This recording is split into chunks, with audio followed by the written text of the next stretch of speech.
Water is life, but as the world warms up, it's also increasingly becoming a commodity.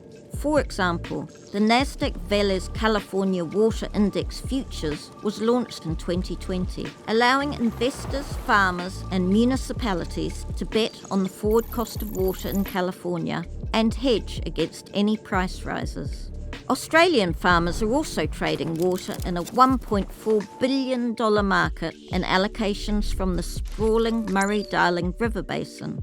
Landholders are free to use or sell their parcels of river water, the value of which rises or falls according to the price of crops and whether any rain is forecast. Critics of these financial models say that clean water is an essential human right and should be paid for by the state. They also believe that speculative trading could distort water prices for everyone, meaning some people may struggle to afford it. Others believe that putting a price on water and encouraging private models of ownership will ensure its conservation. One of the biggest experiments in water privatisation has taken place in the UK. In 1989, the government sold off the entire water system of England and Wales to limited companies. More than 30 years later, that system is being criticised across the political spectrum. Chief executives have been awarded hefty pay packages, shareholders generous dividends, and investment in infrastructure has not kept pace with population growth, leading to sewage flooding and pollution failures.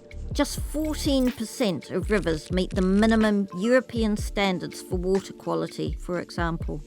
The largest market for investors may be in providing new technologies such as desalination or recycling plants. Desalination plants can be costly investments because they use a lot of energy to run. But the global industry wants to power a fifth of new desalination plants using renewable energy between 2020 and 2025.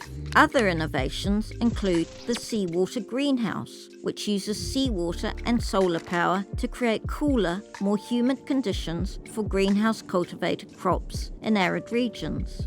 Half of the world's population is expected to be living in water-stressed regions by 2050. The race for water has only just started.